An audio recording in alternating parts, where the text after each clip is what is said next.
우리가 사는 이 세상에는 이성적으로 이해할 수 없는 일들이 너무나 많이 일어납니다.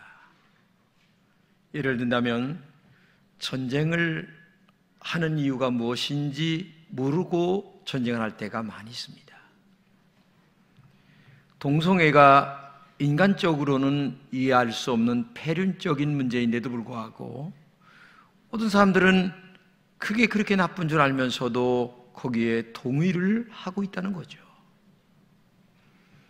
뿐만 아니라 내가 죽는다는 것은 압니다. 근데 언제 죽는지를 모르고 사는 것이 인간입니다. 이런 모든 일들 하나하나가 사람은 모르고 스쳐 지나가는 바람만 아는 거죠. 바람만 안다고 하는 말은 인간은 모르고 하나님만 안다는 사실을 말하는 겁니다. 그래서 그리스의 시인인 바킬리데스라고 하는 사람은 이런 말을 했습니다. 인간에게 가장 고통스러운 죽음은 그가 죽는다는 것을 미리 아는 것이다. 여러분, 왜 죽는다는 것을 안다는 것이 고통스러워요? 내가 죽는 것도 고통스러운데 내가 언제 죽는다는 것을 안다면 그것은 고통 후에 고통을 더한다는 그런 이야기예요. 오늘 본문에 자신이 죽는다는 것을 아는 사람이 있습니다. 바로 엘리야라고 하는 선지자입니다. 그와 같은 시대에 함께 살아가는 이스라엘에 왕이 하나 있는데 이름이 아방이었습니다. 근데 이 아방이 너무나 악한 왕이었어요. 오늘 본문 16장 30절에서 읽어보면 나오는데 같이 한번 읽겠습니다. 오므리의 아들 아합이 그의 이전의 모든 사람보다 여호와 보시기에 악을 더욱 행하여 느밧의 아들 여로보암의 죄를 따라 행하는 것은 오히려 가볍게 여기며 시돈 사람의 왕 벳바엘의 딸 이세벨을 아내로 삼고 가서 바알을 섬겨 예배하고 사마리아에 건축한 바알의 신전 앞에 제단을 쌓으며 또 아세라 상을 만들었으니 그는 그 이전의 모든 왕보다 심히 이스라엘의 하나님을 여호와를 노하게 하였다. 여러분, 이 본문을 가만히 살펴보게 되면 8가지로 나눠지게 됩니다. 첫째는 이전의 모든 사람들보다 더 악했다. 둘째는 악한 사람의 대명사인 여로보암의 죄를 대신하고 있다. 이게 무슨 말이냐면은 이스라엘의 초대 임금이 여로보암이었어요. 근데 그 여로보암이 얼마나 악하게 살았는지 그 다음에 왕들이 악하게 살면 이런 말을 했어요. 여로보암의 길로 따라갔다. 그러니까 한마디로 얘기하면 악한 자의 대명사는 여로보암인데 그 여로보암 왕의 뒤를 따라갔다는 얘기죠. 세 번째는 이방 사람인 이세벨을 아내로 맞아들였고, 그 다음에 네 번째는 바알을 섬겨 예배했고, 그리고 사마리아의 바알의 신전에 제단을 만들었을 뿐만 아니라 아세라상을 만들었고 이전의 왕들보다 여호와 하나님을 진노하게 했다. 이렇게 8가지 죄를 범하고 있는 거죠. 이 8가지 죄를 한마디로 얘기하면 뭐냐? 우상을 만들어 섬겼다, 이런 말이에요. 근데 성경에 보게 되면 하나님이 제일 강조하는 말이 우상을 만들지 말라, 섬기지 말라, 이걸 강조하는데, 그래서 십계명을 같이 한번 읽겠습니다. 시작. 첫째, 너는 나 외에는 다른 신들을 내게 두지 말라. 둘째, 너를 위하여 새긴 우상을 만들지 말고 또 위로 하늘에 있는 것이나 아래로 땅에 있는 것이나 땅 아래 물속에 있는 어떤 것의 형체도 만들지 말며, 셋째, 그것들에게 절하지 말며 그것들을 섬기지도 말라. 그러니까 하나님이 제일 싫어하는 이 우상 숭배에 제일 많이 빠진 사람이 누구냐면 아방이었어요. 저는 이 본문을 읽으면서 마음속에 내 속에 혹시 우상은 없는가, 이런 생각을 한번 생각해 보게 됐어요. 이 우상을 섬긴다고 하는 말은 영적으로 간음죄를 짓는 죄와 같은 거예요. 한마디로 얘기하면 내가 하나님보다 더 사랑하는 것이 있다면 그것이 우상이다, 이렇게 볼 수가 있는 거죠. 다른 말로 얘기하면 우리 인간은 내 안에 또 다른 주인 된 내가 내 안에 많이 있다는 겁니다. 인간 안에 또 다른 욕망의 내가 들어있다는 거예요. 여러분 가만히 생각해 보세요. 명예에 사로잡힌 자가 있습니다. 물질이 우상이 되어 살아간 자가 있습니다. 이런 것들은 전부 다 내 안에 하나님보다 더 높은 우상이 내 안에 자리 잡고 있다는 사실을 알아야 돼요. 정말 여러분과 제가 신앙생활 하는데 우리 안에 나보다 더 강한 내가 나를 사로잡을 때가 많이 있어요. 어쩔 수 없이 글로 끌려갈 경우가 많이 있다는 얘기예요.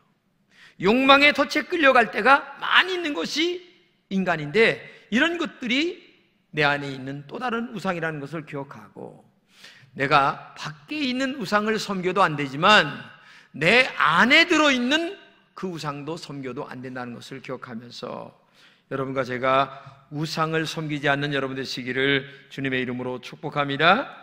그런데 이렇게 악한 아합 왕에게 이 엘리야 선지자는 도전장을 냅니다.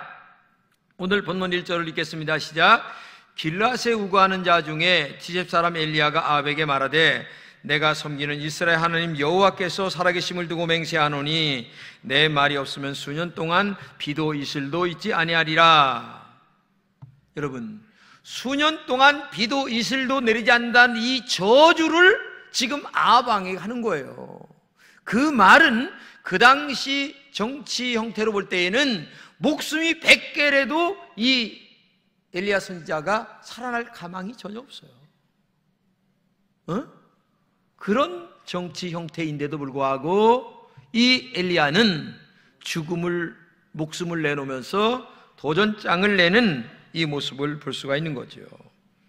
그렇기 때문에 신앙생활이라고 하는 것은 좀 지나친 말로 죽기를 각오한 마음의 자세가 있어야만 믿음 생활을 바르게 할 수 있다는 것을 알아야 됩니다. 사실 아합 왕만 그때 있었던 것이 아니라 역사적으로 보게 되면 이 아합 왕과 같은 신앙을 방해하는 일꾼들이 많이 나타납니다. 6.25 때가 공산당이 그랬습니다. 일제치하에서는 신사참배하라고 그랬습니다. 오늘은 세상의 문화와 물질과 아니면 육신의 쾌락이 아합 왕과 같은 존재들임을 우리가 알아야 됩니다. 옛날에 못 먹고 못 살았을 때는요, 밥만 먹으면 살았어요. 근데 요새는 즐겨야 됩니다. 육체적 쾌락을 즐겨야 돼요. 그러다 보니까 육체적 쾌락 때문에 신앙생활이 안 되는 사람들 많아요. 놀러 가야지, 자녀 때문에, 뭐 때문에 이런 이유를 대는 경우가 많이 있어요. 여러분 마음속에 점검해 보세요. 이렇게 양다리 삼다리 걸치고 신앙생활하는 사람들은 신앙생활이 안 됩니다. 우리가 이걸 꼭 기억하면서 하나님을 기쁘시게 할 수가 없다는 것을 기억하고 오늘도 죽기를 각오한 그런 믿음이 여러분들에게 있기를 진심으로 축복합니다. 우리는 본문에서 두 가지를 생각해 보려고 하는, 첫째는 하나님께서 그리 시냇가에 가서 숨으라고 하는 말씀이에요. 아합 왕에게 죽기를 각오하고 도전장을 던진 엘리야에게 하나님이 말씀하세요. 같이 읽겠습니다. 여호와의 말씀이 엘리야에게 임하여 이르시되 너는 여기서 떠나 동쪽으로 가서 요단 앞 그리 시냇가에 숨고, 이렇게 말씀하세요. 저는 왜 전능하신 하나님께서 맞짱 뜨라, 그러면 내가 도와줄게, 이렇게 말씀하지 않고 그리 시냇가에 가서 숨으라고 했는지 이게 이해가 좀 안 됐어요. 그래서 한참 묵상하고 기도하는 중에 전능하신 하나님이면 엘리야가 아합 왕과 맞짱 뜰 때 하나님이 도와주시면 충분히 이길 수 있는데 왜 가서 숨으라고 하느냐? 그런데 중요한 것은 앞으로도 있을 큰 싸움이 있는데 이 큰 싸움과 이기기 위해서는 바로 영적으로 준비해야 되기 때문에 그렇다고 하는 사실을 알게 됐어요. 이 다음 장인 18장에 가보게 되면 엘리야 선지자는 바알 선지자와 아세라 선지자 850명과 함께 싸움을 벌이게 되죠. 이것은 영적 싸움을 얘기합니다. 이런 영적 전쟁을 하기 위해서는 엘리야는 영적으로 준비할 것이 많이 있었어요. 그래서 그리 시냇가에 가서 영적으로 싸울 준비, 무장을 하면서 18장에 있을 이 바알 선지자, 아지라 선지자와 싸워 이겨야 되는 그런 절대절명의 순간에 있었기 때문에 영적으로 싸울 준비를 하라, 그런 말이죠. 여러분과 저도 마찬가지입니다. 이 세상에서 우리가 이렇게 살아가지만 어떤 영적 전쟁을 하고 있다는 사실을 알아야 됩니다. 악한 사탄과의 영적 전쟁입니다. 성경이 말씀하시는 것처럼 전신갑주를 입고 우리가 악한 사탄과의 싸워 승리할 수 있는 그런 영적 자세가 있어야 되죠. 그래서 하나님은 항상 우리들에게 영적으로 무장하라, 이렇게 말씀하세요. 이 영적으로 무장하는 것은 세 가지입니다. 첫째는 기도하는 거예요. 정말 쉬지 말고 기도하고, 기도한다는 말은 내가 할 수 없는 것을 하나님이 일하게 하신다는 의미를 만들고 있는 거죠. 기도는 천군 천사를 움직이는 영적인 안테나입니다. 그렇기 때문에 오늘도 깨어서 열심히 기도할 때에 무장할 수가 있다, 이걸 기억하시고, 둘째는 말씀으로 무장하는 겁니다. 말씀은 성령의 검이죠. 악한 사탄과 죄악이 된 이 세상과 싸워 이기려면 무장돼야 됩니다. 예수님께서 마귀의 시험을 받을 때에 악한 마귀가 뭐라고 그랬습니까? 돌로 떡을 만들어 먹으라. 이럴 때 예수님이 하신 말씀이 뭐예요? 사람이 떡으로만 사는 것이 아니다, 하나님의 입에서 나오는 말씀으로 사는 것. 그래서 우리가 기도하며 말씀을 묵상하는 게 중요한 거죠. 그래서 말씀으로 모든 악한 사람들과 대적하며 싸워 이길 때에 우리가 이 악한 세상에서 승리하게 될 줄로 믿습니다. 그리고 예수 그리스도의 이름으로 명령하는 것입니다. 사도행전 3장에 보게 되면 베드로와 요한이 성전에 올라가는데 나면서부터 안진뱅이 된 사람이 구걸하고 있었어요. 그때 베드로가 뭐라고 얘기합니까? 내게 금과 은은 없다, 그러나 내게 있는 나사렛 예수 그리스도의 이름으로 명하노니 이 안진뱅이야 뻘떡 일어나 걸어가라, 얘기했을 때에 걸어가는 역사가 있었던 것을 우리가 볼 수가 있죠. 그렇기 때문에 오늘도 내 이름으로 무엇이든지 내게 구하면 내가 행하리라 하신 것처럼 예수 이름에 권세가 있다는 것을 기억하고 여러분과 제가 예수 이름으로 승리하시기를 주님의 이름으로 축복합니다. 미국의 미래학자인 엘빈 토플러는 권력의 이동이라고 하는 책을 만들어냈습니다. 근데 이 책에서 역사적으로 흘러간 이야기를 하고 있는데, 그 힘이라고 하는 것이 첫째, 아주 옛날 고대 시대에는 그냥 육체적인 힘만 가지고 살았다는 거예요. 그러다가 조금 더 넘어가다 보게 되면 경제력이 힘이 있게 됐다는 거예요. 돈 있는 사람이. 그리고 세 번째는 정신력과 지식이 힘이 있다는 거예요. 아무리 돈이 있어도 기술과 지식 앞에는 꼼짝 못한다는 거예요. 그리고 기술과 지식 앞에 돈이 몰려온다는 것을 알게 됐죠. 그리고 아무리 기술이 있고 지식이 있어도 도덕적으로 완벽하지 아니하면 그 사람은 허수아비라는 겁니다. 그래서 제일 중요한 것이 도덕적으로 흠이 없는 사람이 되어야 된다는 거예요. 도덕적으로 흠이 있다면 그 사람은 아무리 명예권세를 가져도 무너질 수밖에 없다는 거예요. 그래서 우리가 이 도덕적인 힘이 얼마나 큰가를 알아야 되고, 마지막으로 이거보다 더 큰 권세가 있는데 그게 뭐냐면 영적 권세라고 얘기합니다. 즉 하나님의 힘을 소유하는 거죠. 이보다 더 큰 힘이 없다는 거예요. 그렇기 때문에 오늘도 여러분과 제가 무더운 여름이지만, 그리고 힘들고 어렵지만 이 영적인 힘을 소유하기 위하여 하나님께서 이 엘리야에게 그리 시내가에 가서 숨으라, 그리고 거기서 영적으로 기도하며 다음에 있을 싸움을 준비하기 위한 그 영적 준비를 하라고 하는 사실을 기억한다면 충분히 우리가 왜 숨으라고 한 사실을 이해할 수가 있다.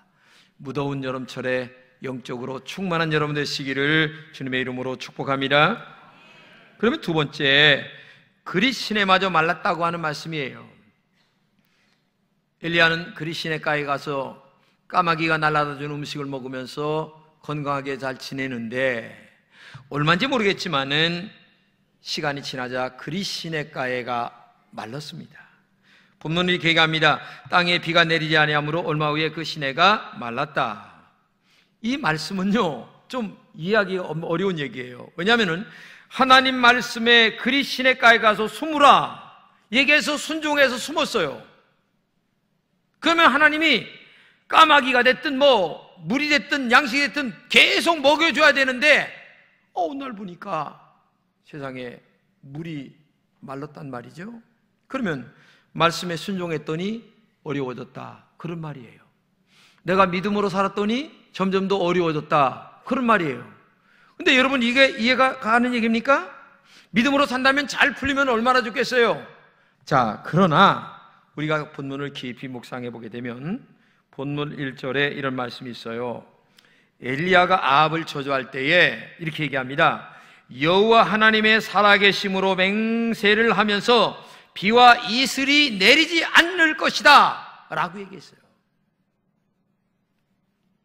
근데 본문 7절에 시내가 말랐다 라고 얘기합니다. 그러면 이게 기도 응답이 이루어진 것이죠. 그게 부정적이든 긍정적이든 여하튼 엘리야의 기도 응답이 이루어진 거예요. 이걸 우리가 중요시 여겨야 되는 거죠. 그렇기 때문에 오늘도 여러분과 제가 정말 기도한다는 것이 얼마나 중요한가를 알아야 됩니다. 우리가 신앙생활에서 기도가 얼마나 중요한가를 알고 기도의 중요성을 모르는 사람들은 신앙생활의 수준이 낮은 분들이죠. 인간적으로만 신앙생활 하려고 합니다. 그래서 신앙생활이 기도생활이고 기도생활이 신앙생활이에요. 기도와 신앙생활은 떨어질 수가 없는 거예요. 마치 손바닥과 등과 같은 거예요. 그래서 기도생활과 신앙생활은 따로가 아니다, 이걸 기억해야 돼요. 그래서 구약의 사무엘 선지자는 나는 너희를 위하여 기도하기를 쉬는 죄를 여호와 앞에 결단코 범하지 않겠다. 그러니까 기도가 쉬는 것이 이 사무엘 선지자는 죄라는 것으로 얘기하고 있죠. 왜냐? 기도는 영적 전쟁이기 때문에 그래요. 기도는 어떤 상황에서도 할 수 있는 것입니다. 그럼에도 불구하고 기도는 어려워요. 왜? 영적 전쟁이기 때문에 그래요. 근데 기도하려고 안 하던 사람이 모처럼 기도하려고 하게 되면 여러 일들이 많이 생겨요. 에? 어떤 사람은 기도만 하려고 엎드리면 조는 분이 있어. 어떤 사람은 또 예배당만 오면 또 졸아. 왜? 말씀이 꿀송이처럼 은혜가 되니까 조는 건지 모르겠지만 하여튼 이상해요. 이게 영적인 일이기 때문에 그래요. 또 기도하려면 딴 생각이 자꾸 들어. 또 어떤 사람은 지루한 생각이 들기도 하고, 어떤 사람은 아니 내 돈 가만히 있다가 왜 이렇게 바쁜 일이 생기는지 몰라도 이게 왜냐? 영적인 일이기 때문에 그래요. 이런 일들이 많이 있어요. 그러나 기도 응답을 받아본 성도들은 기도가 얼마나 중요한가를 알게 되죠. 그래서 신앙생활이 깊어질수록, 기도가 깊어지면 신앙생활이 깊어지는 거예요. 근데 기도가 깊어지지 않는 사람들은 신앙생활을 인간적으로만 하려고 그래요. 사람의 계산과 그동안 경험했던 것으로 모든 것을 하려고 그러죠. 예수님도 그 악한 병을 고치고 난 다음에 제자들이 물을 때에 뭐라고 하셨어요? 기도 외에는 이런 일이 일어날 수가 없다, 이렇게 말씀하시잖아요. 그러니까 오늘도 여러분과 제가 기도가 얼마나 중요한가를 알아야 됩니다. 누구나 다 기적 같은 은혜를 체험하길 원하죠. 그런데 재미있는 사실은 기적 같은 은혜를 원하면서도 기적 같은 은혜의 지름길인 기도는 안 한다는 거예요. 참 이상해요. 에? 이것이 오늘 우리의 문제입니다. 어려우면 어려울수록 더욱 기도해야 되고, 방해가 심할수록 더 기도 열심히 해야 되고, 억지로라도 기도해야 될 때에 하나님의 살아계신 역사를 체험하게 되는데, 안타깝게도 우리가 기도를 안 한다는 거죠. 그렇기 때문에 신앙생활은 말씀을 얼마나 많이 묵상하느냐, 그리고 기도를 얼마나 열정적으로 하느냐에 신앙생활의 성패가 달려있다는 사실을 알아야 됩니다. 실제 역사 속에서 있었던 일입니다. 1912년 4월 14일 밤 몹시 피곤한 린다라고 하는 여인이 있었어요. 그래서 잠이 쏟아지는데 마음이 너무 불안한 거예요. 그래서 할 수 없이 무릎 꿇고 기도를 하는 거예요, 방에서. 왜냐? 남편이 지금 저 배를 타고 건너오는데 너무 불안한 거예요. 그래서 5시간을 기도를 해도 아직도 마음에 평안이 없는 거예요. 근데 5시, 새벽, 그러니까 밤 10시부터 새벽 5시까지 기도를 했는데 5시가 됐을 때 마음이 그래도 평안이 느껴져서 그때 짧은 단잠을 자고 있었어요. 근데 놀랍게도 남편인 코로넬 에그시아라고 하는 분이 타이타닉이라고 하는 그 배를 타고 오다가 이 배가 완전히 빙산과 부딪혀가지고 1,500명이 죽게 되는 거예요. 근데 이 남편은 사실 그 글을 보게 되면 완전히 포기한 거죠. 죽을 거를 이제 알고 있었는데 마지막 바다에서 헤엄치고 있을 때에 이 사람 탔던 배가 뒤집혀져 가지고 물속에 들어갔다가 배가 딱 솟아오르는데 자기도 모르게 그 배를 잡은 거예요. 근데 그 순간 그 배에서 살아나게 된 거예요. 그리고 그때가 몇 시냐? 새벽 5시였어요. 이 린다라고 하는 여인은 그때 하나님이 주시는 평안을 깨닫고 결국 잠을 들게 되죠. 여러분, 하나님은 우리가 이해할 수 없는 일들을 우리에게 많이 보여주실 때가 많이 있어요. 이 본문처럼 그리 시냇가에 숨으라는 말도 이해가 안 되고, 그 다음에 가서 숨었더니 시내가 말랐다는 말도 이해가 안 되죠. 하나님이 하라고 하는데도 더 어려운 길로 간다고 하는 것 자체가 어떻게 이해가 될 수가 있겠습니까? 그러나 하나님에게는 깊은 뜻이 있습니다. 그거는 하나님만 아는 것이고 스쳐 지나가는 바람만 아는 것뿐이지, 우리는 오직 하나님 말씀에 순종하여 말씀대로 믿음으로 살아가기만 한다면 하나님께서 합력하게 선을 이루어 주실 줄로 믿습니다. 이것을 2016년도에 노벨 문학상을 받은 밥 딜런은 그 노래를 부르는데 참 재미있습니다. 이 바람만 아는 대답이란 노래를 불러요. 물론 그 전에 불렀습니다. 저희들이 어려서 불렀던 노래죠. 근데 2016년도에 와서 이게 굉장히 문학적이다라는 이야기를 들으면서 밥 딜런은 노벨 문학상을 타게 되는데, 이 노래 같은 것들을 들어보게 되면 어떻게 이 살아가는 인간사에 이해할 수 없는 일들이 이렇게 많이 일어날까? 이것은 바람만 아는 것이다. 그러면서 바람만 아는 것은 결국 하나님만 아는 것이다. 이게 중요한 거죠. 그러면 바람만 알고 하나님만 알 때에 여러분과 제가 해야 될 일은 뭡니까? 순종하는 겁니다. 이해할 수 없는 일들이 나에게 펼쳐질 때에 하나님 말씀에 온전히 순종하고 믿음으로 기도하며 말씀대로 나아갈 때에 하나님은 합력하여 선을 이루어 주시고 우리 앞길을 아름답게 인도해 주실 줄로 믿습니다. 오늘도 내가 이해할 수 없는 일들이 계속 일어납니다.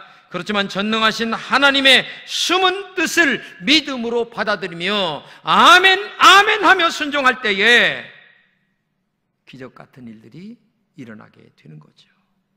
오늘 여러분들에게 부탁합니다. 여러분, 이성적으로 하나님의 뜻을 어떻게 이해할 수가 있겠어요? 아니, 5분 후에 될 일도 모르는데 5년, 10년 후에 될 일을 어떻게 알겠어요? 우리는 믿음으로 말씀에 순종해 가면서 하나님의 인도하심을 받는 거죠. 며칠 전 어느 가족이 산타페를 타고 여행을 갔는데 세상에 옆 차선에서 트럭에 바퀴가 빠지면서 이게 날아와서 산타페 앞차를 다 부셔버렸어요. 그래서 옆에 있는 아내가 죽었어요. 운전하던 남편은 겨우 살고 뒤에 있는 두 자녀도 겨우 목숨을 부지했어요. 아니, 거기 가는 순간 그걸 알 수 있겠어요? 인간은 내일 일을 몰라요. 오직 순종만 있을 뿐. 오늘도 깊은 이 하나님의 뜻을 깨달으며 믿음으로 100% 순종하는 여러분 되시기를 주님의 이름으로 축복합니다.